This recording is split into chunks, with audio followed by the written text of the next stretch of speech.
안녕하세요. 원래는 우리 김진태 의원님이 잘 되지 싶습니다. 네, 맞습니다. 첫 번째 이 토론자로 나와서 되게 좀 떨리고 새로운 방식이라서 좀 그렇습니다. 그리고 소회의실이 비어가지고 없어서 저한테 이런 큰 행운이 와서 너무 감사합니다. 예. 아까 윤상직 의원님이 거지 얘기했는데 거짓말에 쏘으면 거지 됩니다. 저는 그렇게 생각합니다. 예. 맞죠? 저기 봉급 안 받고 배급 받을래 이렇게 되어 있는데, 그리고 제목이 오늘 사회주의가 되는가 이렇게 했는데, 저는 답부터 얘기 드리면 한마디 더 붙이면 중국식 사회주의가 되고 있다 이렇게 생각됩니다. 어제 청와대에서 재벌들 불러서 이 옷도 벗기고 옆에 앉아서 막 얘기를 하고, 최태원 회장이 왜 사회적 경제기본법 안 하냐? 소득주도 성장, 그리고 최저임금법도 했는데 왜 사회주의가 안 하냐 이렇게 얘기를 합니다. 그래서 그걸 보는 순간 저는 정말 전율할 수밖에 없었다 이런 생각이 듭니다. 그게 뭡니까? 시진핑이 뒤에 저기 불러서 중국 기업들 마음대로 손에 쥐고 쥐락펴락하는 그 모습 그대로 아닙니까? 저는 그렇게 생각합니다. 지금 우리 사회는 다시 이시조선으로 들어가고 있다 이렇게 생각합니다. 중국에 사실은 우리가 또 용비어 청가를 보고 있지 않습니까? 몽고 지배를 받다가 조선이라는 성리학을 가지고 와서 지배를 했는데, 우리 다시 민중들이 주체사상이라는 것에 대해서 우리가 주체사상으로 물들여서 노예로 만들고 있다, 저는 이렇게 생각합니다. 그래서 우리는 독립을 해야 되겠다 이런 생각으로 하고 있고, 저는 독립운동을 하겠다 이런 생각을, 여기 다 독립운동하러 오신 분입니다. 이 A4 용지를 들고 왔는데 이거 제가 직접 쓴 겁니다. 누구하고는 달라요. 제가 좀 보고 하겠습니다. 제가 이거 써온 거는 한번 집에 가서 읽어보시고, 제가 이 써온 거 중에 꼭 말씀드리고 싶은 거, 우리가 지나온 거를 알아야 되고, 우리가 왜 이런 대한민국의 건국이 기적인데 이 기적과 같은 대한민국이 왜 위기에 빠졌는지를 제가 간략하게 써놓은 것인데요. 제가 먼저 지적하고 싶은 것은 이 우리 대한민국을 반제국주의, 반봉건주의 사회, 이런 반식민주의로 보는 이런 사람들이 결국 우리 대한민국을 지금 권력을 잡았다 이런 생각입니다. 그 기저에는 뭐가 있느냐? 반미인데 그 반미의 사상적, 감정적 모든 모티브는 5.18이다. 그래서 5.18을 어떻게 볼 것인가? 우리 외국 시민들은 태극기 많이 흔들고 다니시는데 이제 5.18을 어떻게 볼 것인가에 대해서 깊이 인식을 하셔야 됩니다. 저는 5.18을 30년 전에 대학 다닐 때 5.18을 어떻게 생각하느냐와 지금 5.18을 어떻게 생각하느냐는 많이 달라졌습니다. 그래서 그 5.18은 지금 이분들의 사상적 모티브예요. 지금 청와대에 계신 분들의 사상적 모티브이기 때문에 이 5.18을 성역화하려고 하는 겁니다. 그렇죠? 지금 이 5.18을 어떻게 보느냐에 따라서 우리가 중국식 사회주의로 가느냐, 아니면 우리가 해양 국가로서 미국, 일본과 더불어서 번영을 할 것인가, 이 양 갈림길에 정확하게 있습니다. 그래서 5.18에 대한 인식은 가장 중요한 인식이다. 우리가 애국운동을 하면서 이 5.18을 어떻게 인식할 거냐, 저는 이렇게 생각합니다. 그것에 대한, 이것이 미국의 승인 하에서 일어난 학살극이냐 아니냐, 이것이 가장 핵심 포인트라고 저는 생각합니다. 그 외에 북한군의 개입이라든지 이런 문제들도 과학적으로 검증되지 않았다라는 생각이고, 또 한 가지 말씀드리면 대한민국의 정체성을 흔들기 위해서 우리가 국정교과서를 가지고 흔들었습니다.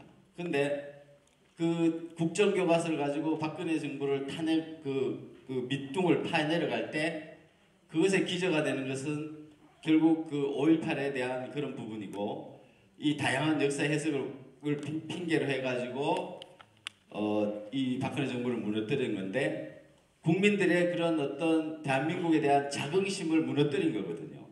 5.18에 대한 것들을 학살극으로 해서 국민들의 개개인의 대한민국을 위해서 봉사한 사람들의 자긍심을 무너뜨린 겁니다. 그래서 저는 첫 번째 우리 자긍심을 회복하자, 이게 제 첫 번째 중심이에요. 우리가 당당해야 된다. 그래서 우리 태극기 들고 나오신 분들 4.19 세대잖아요. 제가 87년도 제가 대학교 3학년이었을 때 그때 넥타이 무대를 제가 직접 본 사람입니다. 저보다 15살, 30대 중반, 40대 초반 되시는 분들이 사실 주역이었고 그분들이 월남전에도 가고 그분들이 중동에도 가고 또 뭐 독일에도 가서 대한민국을 세웠고 그분들이 넥타이를 메고 와서 시민적 권리를 요구를 했던 것입니다. 아, 나는 이렇게 기여를 했으니까 나한테 자유를 달라 해서 만들어진 것이 87년 헌법이에요. 그것이 대한민국 사람들한테는 마그나 카르타였다. 내 재산과 내 권리를 보호해달라 하는 것. 이것인데 우리 지금 현행 헌법을 완전히 뭉거뜨리는 사회적 경제기본법을 지금 유승민 의원 2014년도에 발의했다가 폐기됐어요. 2번. 그리고 지난 이번 국회에 또 2016년 10월 박근혜 대통령 탄핵되기 직전에 발의를 합니다. 왜 하필 그 시점이었을까요? 저는 유승민 의원을 이에 대한 실체를 정확하게 알아야 된다. 박근혜 대통령에 대한 인간적인 정치적 배신 문제가 아니다라는 겁니다. 그래서 사회적 경제기본법이라는 것은 헌법 개정 없이도 헌법을 바꾸는 거다. 이런 거를 분명히 알아야 되고 지금 사회적 경제기본법에 들어갈 법률들은 이미 다 돼 있어요. 그래서 그것만은 반드시 막아야 되는데 자유한국당이 다행히 우리 김진태 의원님이 계셨기 때문에 다 막으셨습니다. 그거를 잘 몰라요, 국민들은.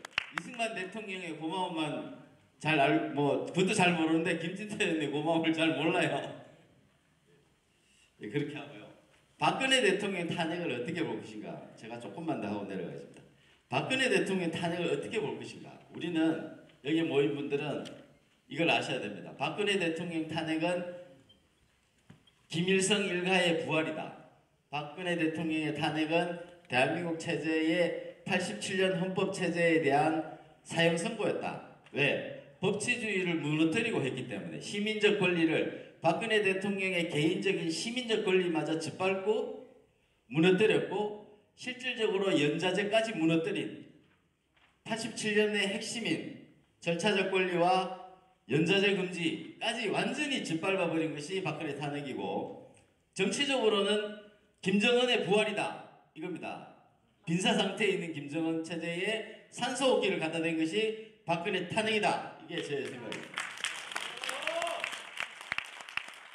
이런 인식 하에서 우리가 정확한 좌표를 가지고 있어야만 가고 지금 우리가 도덕과 종교와 법률이 혼재돼서 비빔밥이 되는 것을 보고 있습니다. 국회에 회의실마다 토론회 안 하는 데가 없는데 정말 무게감이 없어요. 각자 다 자기 이익을 주장하고 나오는 것인데 정말 국회의원하기 힘들겠다 이런 생각이 듭니다. 그래서 좀 국회의원님들 바쁘시더라도 여러분들이 이해를 해주셔야 되는 겁니다.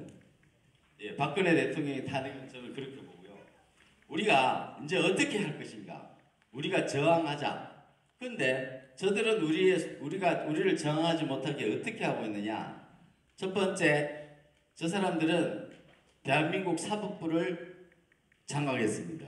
그래서 그 사법부를 장악했다는 정확한 인식 하에 우리는 법률 투쟁을 가열차게 해야 되고 사법부 안에 있는 양심적 법관들, 양심적 법원 공무원들 이런 분들과 우리는 연대해야 한다라는 생각이 들고요. 지금 그 법원의 전국 법관 대표자 회의는 적폐청산위원회라고 불러줘야 됩니다.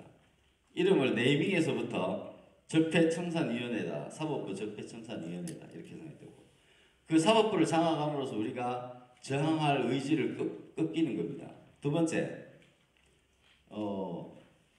이 사람들은 우리의 산업화를 해체하고 있습니다. 그래서 아까 윤상직 의원님 왔다 가셨지만은 탈원전, 또 최저임금, 최저임금을 저 사람들이 하면 어떻게 된다는지 모른다고 생각하십니까? 아닙니다. 알고 있습니다. 알고 하는 겁니다. 알고 하는 거니까 따져야 됩니다. 유시민 의원이 어저께 뭐 TV에서 나와서 30년 데리고 있던 사람을 30년 만에 눈물을 머금고 잘랐다는 중소기업 사장을 비아냥거리면서 30년 동안 최저임금 줬냐고 그러는데 그런 사람들이 국정을 운영하고 있습니다. 30년 동안 한 직원을 데리고 있으려면 정말 사장이 더 속이 썩습니다. 그런 거 안 해보고 그런 식으로 얘기하면 안 되는 거죠. 내가 없어요, 걔. 그런 사람은 배급 받아야 됩니다. 북한으로 보내가지고 배급을 줘야 됩니다. 그리고 그런 사람들은 배급을 줍시다. 앞으로 북한으로 보내버려요. 두 번째 이제 이 산업화 해체 그리고 민주화 해체를 지금 진행하고 있다. 87년 헌법은 지금 도마 위에 올라가 있습니다. 도마 위에 올라가서 도살장에서 지금 숨을 못 쉬고 있는 거예요. 해체 직전이에요. 칼을 대고 있는데 이것이 민주화 해체다. 민주화 해체의 가장 상징적인 것이 신재민 또 김태우 수사관 공익 제보자에 대한 무관심 방기 이겁니다. 공무상 비밀 누설죄로 공무원들의 입을 닫아놨는데요. 그 출구를 열어준 것이 부패방지법 및 부패방지 및 국민권익위원회 설치 운영에 관한 법률입니다. 그 법률에 의한 공익신고를 했음에도 불구하고 국민권익위가 미온적으로 조치를 하고 대검에서 징계 절차를 갑니다. 앞으로 대한민국에서 공익신고자는 김태우 수사관이 할 수 있느냐 없느냐 여기에 달려있다는 겁니다. 그래서 김태우 수사관에 대한 지지를 해주셔야 됩니다. 그리고 김태우 수사관은 우리가 정말 우리 사회의 공익 제보자로서 지금 김태우 수사관이 골프를 쳤네 아니네 이런 일로 마타도어를 하고 있는데 우리 우파 쪽 사람들이나 이쪽 사람들도 김태우 수사관은 좀 그런 거 아니야? 라고 하는 것들이 벌써 거짓에 속으면 어떻게 된다? 거짓 된다는 거예요. 거짓에 속으면 안 된다는 거예요. 그런 마타도어에. 그래서 우리는 거짓에 속지 말자. 김태우 수사관은 공익제보자의 권리를 갖고 있다. 이것을 짓밟아서 민주화를 해체한다. 지금 저분들은 청와대에 계신 분들은 민주화 세력이라고 자처하고 있지만 그 사람들은 이 사회를 지배하려고 하는 쉽게 말하면은 조선시대에 들어와서 신흥 사대부와 같은 사람들이 새로운 이론을 가지고 민중을 지배하려고 하는 사람들이지 절대 민주화 세력이 아니다! 라고 저는 생각합니다. 그리고 김태우 수사관을 보호하기 위해서 우리는 국민권익위원회에다가 물어야 됩니다. 보위부 할래? 권익위 할래? 보위부 될래? 권익위 될래? 이렇게 물어야 됩니다. 보위부 되면 배급 받습니다. 권익위 되면 봉급 받습니다. 감사합니다. 마치겠습니다. 제가 이경재 대표님 소개해드려야 됩니다. 이경재 대표님은 제가 2004년도에 바른사회 시민회 운영위원을 하면서 교육 파트를 맡아서 했는데 제가 그때부터 학부모 운동 하시는 걸 쭉 옆에서 지켜보았습니다. 저보다 한참 연배시고 제가 정말 존경하는 분입니다. 한결같으시고 20여 년을 한결같이 교육운동에 헌신해 오셨던 우리 이경재 대표님을 제가 소개해 드리겠습니다.